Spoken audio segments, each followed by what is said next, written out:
nos intricados arabescos da história do Oriente Médio, poucas figuras se destacam de maneira tão enigmática e moldaram a paisagem da região como o personagem de hoje, um carismático general que soube encantar o mundo com seu orgulho nacional e suas ideias desenvolvimentistas, um diplomata calculista frio e astuto, amado pelo mundo árabe e coberto pela mágica da propaganda oficial por trás dessas fachadas bem construídas, já foi um homem teimoso e obstinado.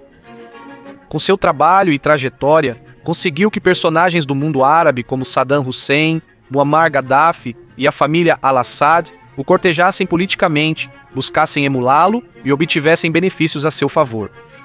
Deixou uma marca no mundo egípcio e no movimento dos não alinhados, permanecendo como uma figura influente até os tempos atuais. Seu fervor nacionalista levou os egípcios a se orgulharem de seu país e a conquistarem sua independência após séculos de ocupação francesa e britânica. Esta é a história de Gamal Abdel Nasser. Fala Reinaldo Carrillo, isso é a Nova Enciclopédia e convido vocês a curtirem este vídeo, deixarem seus comentários, compartilharem com seus conhecidos e se inscreverem no canal se ainda não o fizeram. Peço também o apoio de vocês no nosso Patreon, disponível abaixo deste material.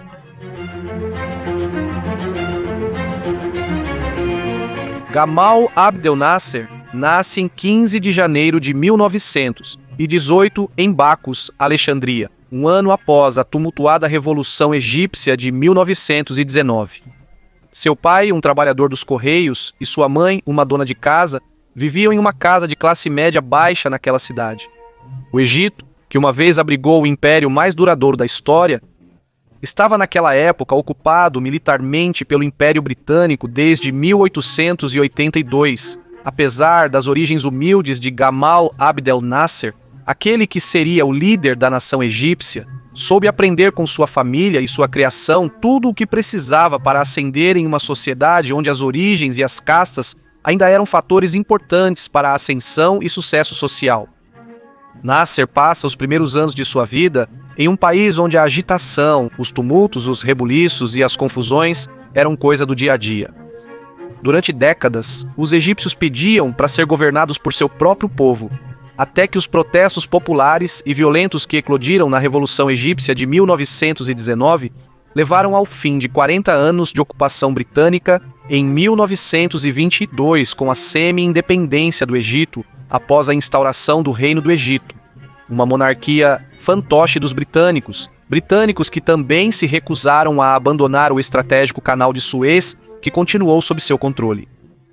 Interessado em política desde adolescente, Nasser protestaria na década de 1930, sendo preso e colocado sob fiança em 1934, para depois se juntar a forças paramilitares em 1935 e participar dos protestos do ano seguinte. Para 1937, Nasser se inscreve na Academia Militar, que havia aberto suas portas para alunos de origens humildes como Nasser, e começaria nessa casa de estudos o que seria o alvorecer de uma longa, proeminente e dilatada carreira. Na academia, toda a sua corte compartilhava as mesmas ideias de governo nacionalista egípcio. Para os jovens eram as ideias da moda. Nasser lia o Alcorão e as biografias dos descendentes de Maomé e seus colaboradores. Também estudava as figuras militares do mundo como Mustafa Kemal Atatürk, Napoleão Bonaparte, Otto von Bismarck, Garibaldi e Winston Churchill. Também estabelece amizades com aqueles que seriam seus assessores no governo anos depois, Abdel Hakim Amer e Anwar Sadat. Com seu carisma, sua inteligência e sua liderança, passa pelos diferentes cursos e se gradua bem distinguido por seus méritos com um grupo de oficiais que o admiravam.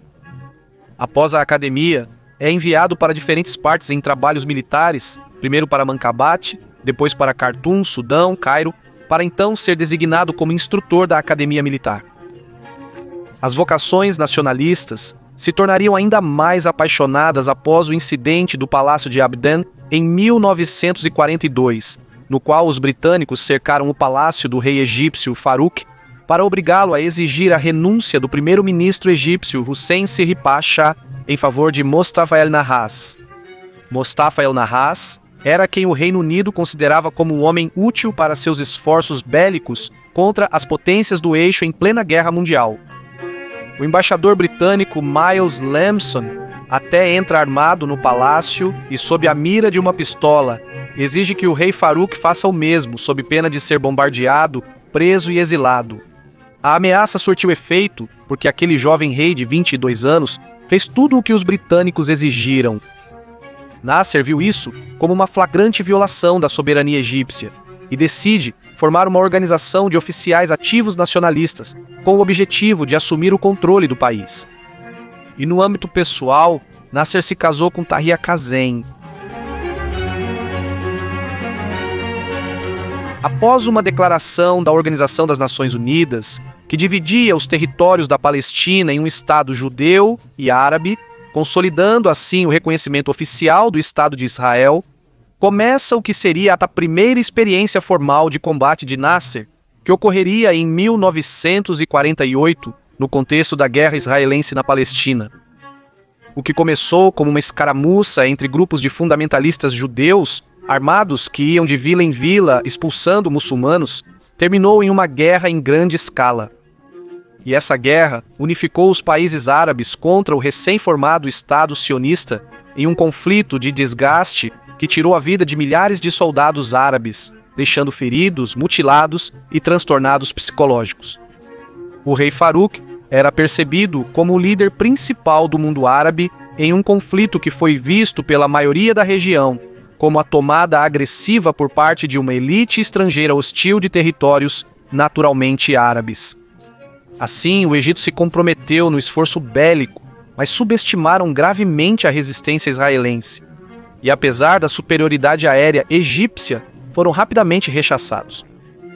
Gamal Abdel Nasser lutou nessa guerra como oficial no 6º Batalhão de Infantaria e pôde perceber em primeira mão o péssimo preparo operacional dos soldados egípcios que sofreram baixas devido às más estratégias de seus superiores. Cercado, doente e com equipamentos defeituosos, Nasser e os seus, cerca de 4.000 homens, lutam uma guerra de desgaste em Faluan, ao norte de Gaza, conseguindo assegurar sua posição até que foram cercados por forças israelenses e obrigados a se render após dias esperando reforços. Nasser e os seus foram detidos pelos israelenses, e só foi através da mediação entre o Cairo e Tel Aviv que ele e os outros prisioneiros foram libertados.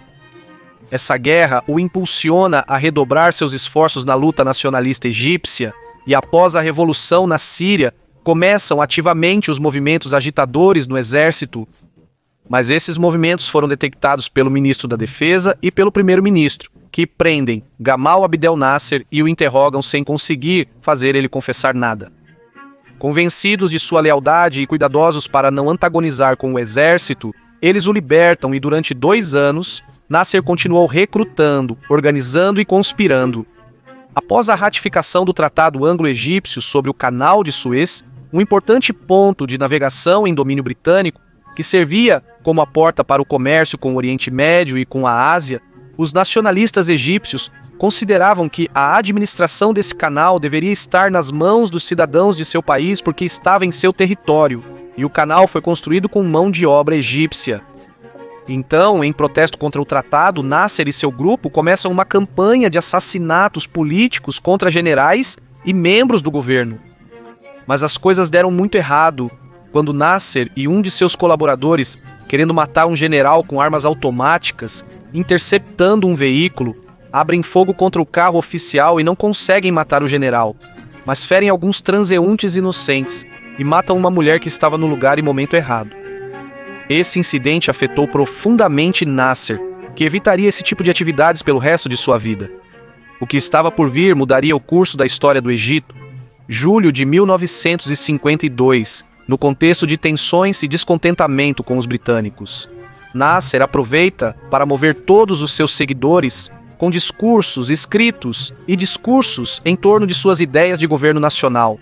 E, ao mesmo tempo, as forças de segurança estavam cada vez mais próximas de descobrir o movimento militar clandestino de Nasser.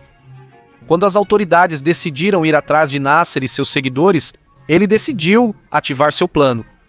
E as células que ele tinha infiltradas em toda a administração pública tomaram sedes policiais, quartéis, ministérios e outras repartições para evitar as prisões de forma rápida e sem derramamento de sangue. Em uma tomada de poder que se consolidou em poucas horas, Nasser foi astuto o suficiente para falar com soviéticos e americanos sobre seus planos, garantindo que essas potências não interferissem, assegurando que o novo governo não atacaria seus interesses comerciais. Mas não foi Nasser quem assumiu formalmente o poder, mas fez com que seus seguidores colocassem o general Mohammad Naguib no comando.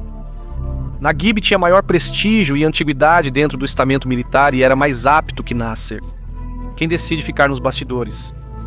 Assim se instaurava a República Árabe do Egito. Conforme assumiram o poder, enviaram o rei Farouk para o exílio, montaram um conselho de comandantes para a revolução e delegaram as ações do governo a um gabinete de civis para mostrar uma melhor face à opinião pública. Diante das reformas impostas pelo Conselho de Comandantes da Revolução, o gabinete civil as rejeita por serem demasiado radicais em sua aplicação, questão que incomoda Nasser e seus oficiais. Por isso, no ano seguinte, vetam todos os partidos políticos e colocam Nasser como chefe do único partido político não ilegalizado. Naguib busca se afastar de Nasser, semeando discórdia entre os dois, uma que eventualmente o separaria do cargo.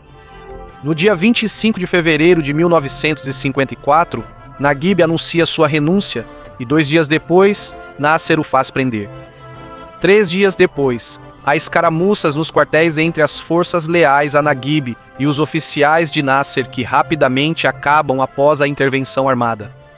E então, no dia 5 de março, Nasser começa a governar por decretos até que em novembro daquele ano assume formalmente a presidência do Conselho de Comandantes Revolucionários, após ter purgado a oposição armada, executado os comunistas e encarcerado boa parte da liderança dos irmãos muçulmanos, que até mesmo um mês antes tentaram assassiná-lo em um atentado.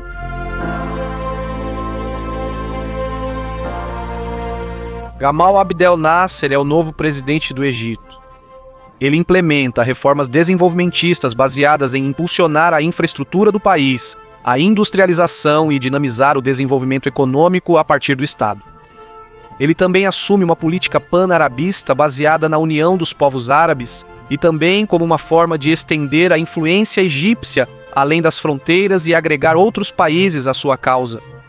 Nasser se torna o primeiro grande referente mundial dos movimentos árabes anticoloniais e antimonárquicos que alcançou o poder, em uma região que após a Segunda Guerra Mundial ainda estava sob controle direto ou indireto de potências externas. Hussein no Iraque, Gaddafi na Líbia, a Revolução Síria e outros processos que vieram nos anos seguintes tiveram como referência a Revolução de Gamal Abdel Nasser. No aspecto internacional, Nasser fez contatos secretos com Israel em 1954, mas chegou à conclusão de que a paz com esse país não seria possível porque via a liderança de Tel Aviv como expansionista e desdenhosa para os árabes.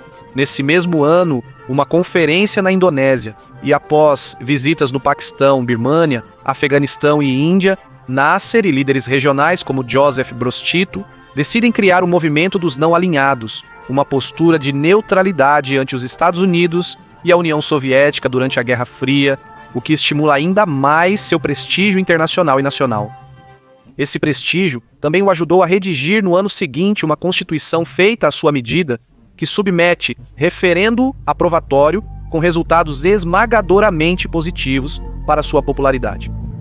Ele concede o direito de voto às mulheres, proíbe a discriminação com base no sexo e protege os direitos das mulheres no âmbito laboral. Dissolve o Conselho de Comandantes da Revolução e seus membros se separam do uniforme militar para levar adiante a gestão ministerial em um caráter civil. Mas o governo e a política de Nascimento entravam em conflito com os propósitos geopolíticos e interesses comerciais da França e do Reino Unido, que viam com desdém o apoio do Nascimento à Revolução na Argélia, a rejeição ao Pacto de Bagdá de fabricação britânica, o reconhecimento da China de Mao, a compra de armas da Tchecoslováquia, sua política de neutralidade, que surge no movimento dos não alinhados, e seu apoio às revoluções do socialismo árabe que estavam se formando no Oriente Médio e na África. Sendo assim, os Estados Unidos e o Reino Unido decidem fazer com que o Banco Mundial não financie a construção de uma importante represa no Egito, que era parte integral do projeto de nascimento. E Nasser, em retaliação, decide nacionalizar a companhia regente do Canal de Suez em 26 de julho de 1956, dizendo que com esse ato se financiará a construção da represa. Ele denuncia as injustas condições em que a empresa britânica El Canal passava dividendos ao governo egípcio e aumenta o salário dos egípcios que trabalhavam na empresa. Com a decisão de nacionalizar o Canal de Suez, começa uma crise na qual o Reino Unido e a França são extremamente afetados. O Conselho de Segurança da Organização das Nações Unidas passa uma resolução apoiando a decisão de Nasser, desde que o trânsito dos navios seja respeitado. No entanto, em outubro de 1956, os egípcios são invadidos pelos israelenses que cruzam a Península do Sinai, tomam as bases e postos militares egípcios e, em poucos dias, aviões britânicos e franceses bombardeiam as bases aéreas egípcias adjacentes ao canal. Nasser ordena que suas forças se retirem do Sinai para impulsionar a defesa do canal e temia que os tanques israelenses despachassem toda a sua artilharia. A luta foi dura. 2.000 soldados egípcios morreram nas mãos de balas e fogo israelenses. 5.000 soldados foram feitos prisioneiros de guerra, e os conselheiros de Nasser sugerem que ele se renda, mas ele se recusa, entrega armas à população civil e organiza milícias para lutar. Enquanto isso, o governo americano de Dwight Eisenhower vê com reprovação essa invasão israelense, francesa e britânica e exige a intervenção da Organização das Nações Unidas. No final de dezembro, sem conseguir um resultado e sem o apoio de outras potências, a maioria das forças invasoras se retira do território egípcio, com exceção dos israelenses que ficaram lá até março de 1957, e libertaram os detidos após terem executado alguns. Nasser responde com uma reforma do serviço civil, restringe as liberdades civis dos judeus e faz vários deles serem exilados e terem suas propriedades confiscadas. Em abril, o Canal de Suez abre suas portas novamente, agora sob controle egípcio, e a posição de Nasser se fortalece, pois propagandisticamente a invasão pareceu um fracasso na tentativa de derrubá-lo. Para meados de 1957, o panarabismo nasserista era a ideologia predominante no mundo árabe, mas o único aliado regional concreto do Egito era a Síria. Em setembro daquele ano, os turcos acumulam tropas na fronteira com a Síria como parte de uma conspiração do Pacto de Bagdá para derrubar o governo sírio, e Nasser envia contingentes militares para defender o governo de Damasco, elevando seu prestígio na região. Conforme cresce a instabilidade política na Síria, surge a ideia de que a Síria e o Egito se unam como um único país-estado. Nasser inicialmente rejeita a ideia, citando as disparidades econômicas, a falta de contiguidade territorial e o passado sírio de intervenção em assuntos de outros países, bem como as profundas divisões sociais entre os sírios.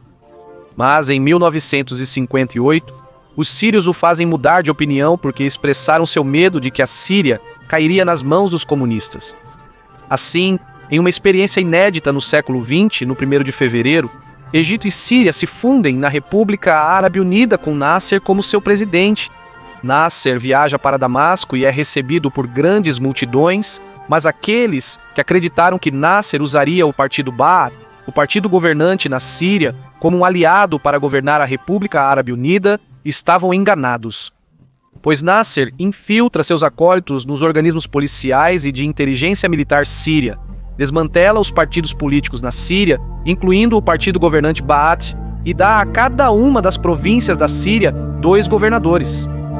E embora Nasser permita que os baatistas ocupem posições de poder, eles nunca compartilharam esses mandatos em igualdade de condições. A nível internacional, a Jordânia se sentia ameaçada por este novo país, e os sírios tentavam constantemente desestabilizar esse governo.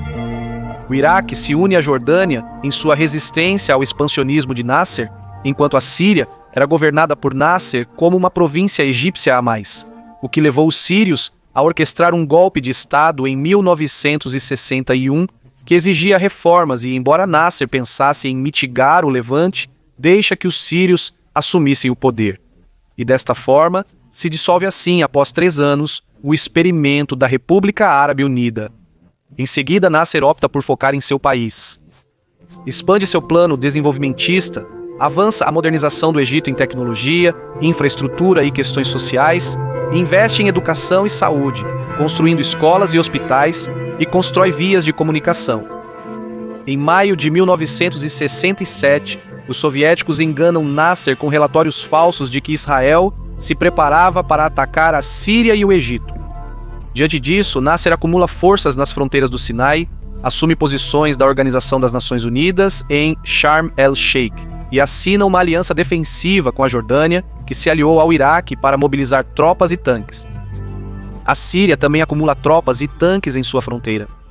Os operadores de inteligência de sinais de rádio de Israel percebem os movimentos militares. Em uma operação conjunta, as nações árabes decidem invadir Israel, mas o contra-ataque israelense foi contundente no que foi chamado de Guerra dos 6 Dias, resultando em uma humilhante derrota para os exércitos árabes e na ocupação de Israel da faixa de Gaza e Cisjordânia. Diante da derrota, Nasser substitui o comandante das Forças Armadas e, com muito remorso, admite sua derrota perante seu país e os seus. Nos anos finais de sua presidência, Nasser se nomeia comandante das Forças Armadas, presidente e primeiro-ministro. Remove os militares do governo e busca desmantelar o aparato de inteligência militar que falhou com ele na Síria e que falhou na Guerra dos 6 Dias com Israel. Um espinho em seu lado que ele tentaria remover financiando o Movimento Nacional de Libertação Palestina, Al-Fatah, de Yasser Arafat, com armas e dinheiro. Este movimento abraça uma guerra de atrito, com milhares de ataques de diferentes tipos contra Israel, que os israelenses respondem com artilharia pesada contra esses grupos palestinos, resultando em uma nova crise de refugiados árabe-palestinos. Para 1970, no final de uma cúpula da Liga Árabe em setembro, Nasser sofre um infarto. Ele é atendido pelos médicos, mas morre poucas horas depois, com apenas 52 anos, cercado por seus colaboradores próximos, sua esposa e seus filhos. Após sua morte, os árabes entraram em choque e seu funeral foi massivo, com mais de 5 milhões de pessoas nas ruas. Um cortejo fúnebre de 10 quilômetros de comprimento, acompanhado de militares, tanques e um desfile aéreo. O legado de Nasser foi a independência egípcia, a influência britânica e a constituição de uma ditadura desenvolvimentista sob sua liderança com ideais de justiça social como um pré-requisito para uma democracia liberal que nunca chegou a se consolidar. Criou infraestrutura, educação, um boom cultural, bem-estar social e acabou com um feudalismo que mantinha seu país atrasado. E tudo isso veio junto com a restrição de liberdades civis, políticas e religiosas, e com um Estado policial extremamente repressor e uma economia relativamente instável sujeita aos avatares da geopolítica. No entanto, sua figura como inspiração para os movimentos nacionalistas árabes continua válida até hoje. Reinaldo Carrillo falou com vocês e espera que tenham gostado da biografia dele. Reinaldo Carrillo falou com vocês e espera que tenham gostado da biografia dele.